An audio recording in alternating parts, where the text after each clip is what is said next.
Welcome back to the art room with Mr. Eck. You've come on a very exciting day because we are going to be learning to sculpt clay today. Our project specifically, though, is we're going to be sculpting clay owls. Who doesn't love owls? Everyone loves owls. They're so cute. In fact, let's take a look at a few before we start sculpting. So what owls are most known for are their eyes. So we're definitely going to need to sculpt some eyes. Notice the shape of their body is just kind of tall and round, so that will come into play with the sculpting as well. And of course the eyes, they have a little beak that just points down, and then they have feathers that kind of come off their head like this, kind of off to the side and up a little bit. Here's another one. This guy looks very surprised. I like his big orange eyes, and again we have the beak that goes down and the feathers that come off to the side. Look like ears.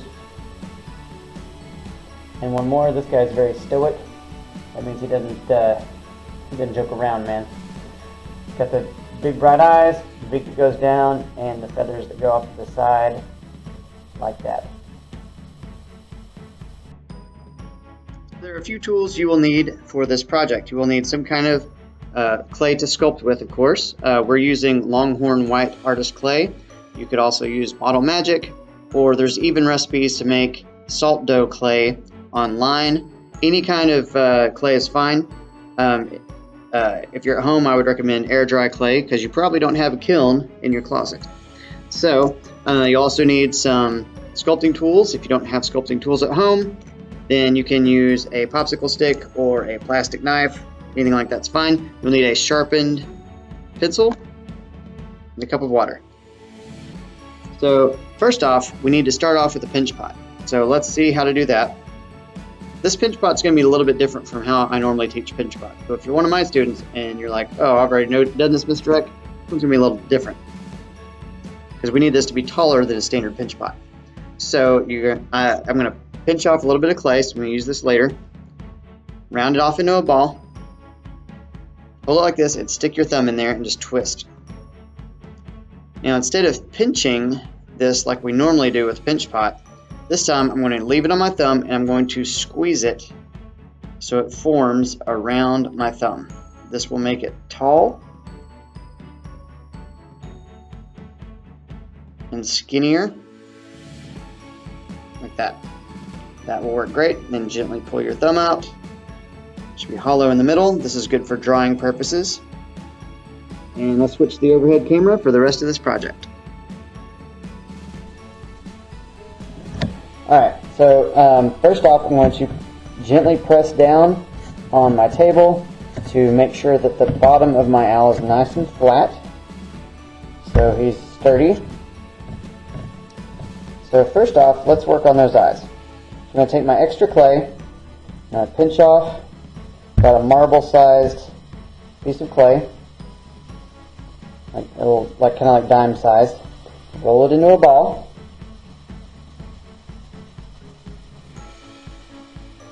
I'm going to take my sculpting knife, cut it right in half,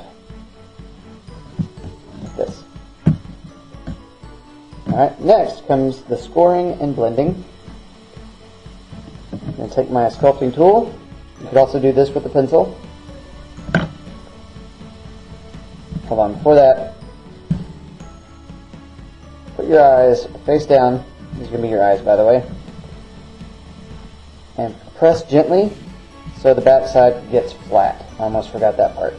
So it should come out looking like a very thick coin. Next, we're going to do scoring. Scoring is when you carve lines into the back of the eye, both of them. I'm also going to carve them into the front of my owl, where the eyes are going to go. That. Think of these like stitches.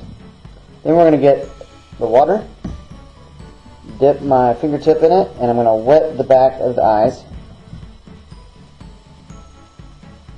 And I'm going to firmly press them into the clay where the eyes go. That water will work kind of like a glue and help your eyes stay put. I said we were going to do scoring and blending, but let's just do scoring. I'm afraid if I blend it, I'm going to lose the quality of the eyes. I'm afraid the eyes will just blend in. So I think between the scoring and the water, these eyes will stay on just fine. Alright, so now, kind of looks like a ghost, huh? Clay ghost, that's a good idea for another year. Now I'm going to take another little pinch of this clay, roll it into a ball. Then I'm going to pinch one side of it and kind of roll it around. But just one side. That's going to make it kind of long, like a teardrop. Like that. Except it's not a teardrop, it's a beak.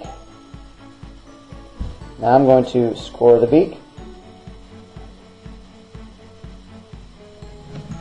I'm going to score where the beak's going to go between the eyes. Add a little water and firmly press the beak in place. Just be real careful you don't smush it so much that you lose the shape of the beak. That's a really big beak. That's okay. You can have a big beak. I like it anyway. There we go. That looks pretty good. Now take your pencil and let's put some pupils in his eyes. That's pretty good. Alright, the last thing I want to actually add to this is the ears. So get a little bit extra clay. You're going to do the same thing you did with the beak. I forgot to score it. You gotta score it. That's important. I'm going to stick this on the side of his head. So we want this to stick off a little bit. Like that. Then, let's go ahead and blend it in. That means we're going to kind of smear it in place. And make sure that it's still sticking off, because those owl feathers really stick off, kind of off to the side. Yeah, he looks pretty good. Let's do that one more time. Get a little ball of clay, pinch one side of it so it becomes teardrop shaped. And make it about the same size. Don't forget to score. Add a little water. And press down.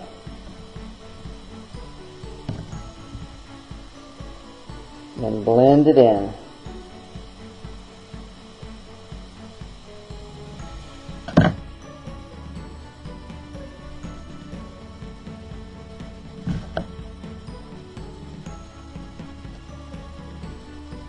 Try to make them as even as you can.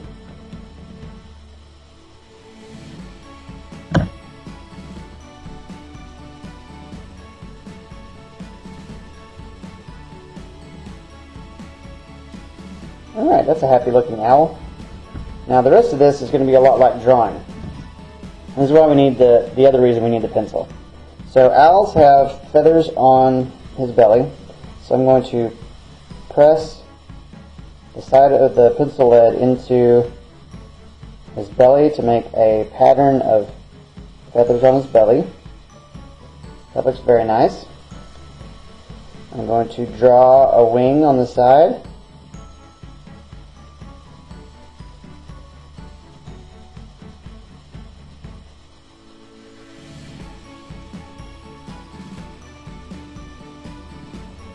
Like that.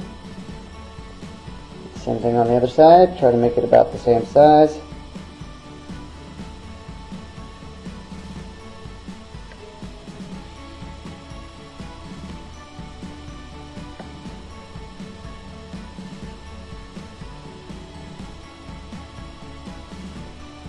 His wings. And you can put some feathers on the back if you have time. These I would just do little U shapes.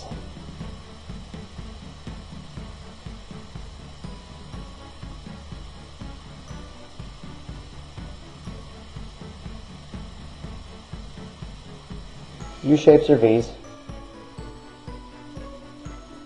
work just as well. Alright, and there is my cute little pinch pot owl. I think he turned out really fun.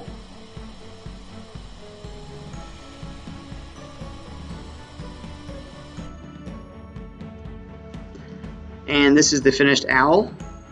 He turned out really nice. Hope your owls turn out well as well.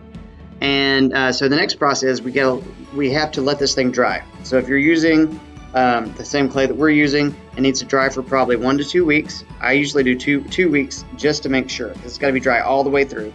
Then it goes in the kiln for 2,000 degrees, at 2,000 degrees for about 8 hours.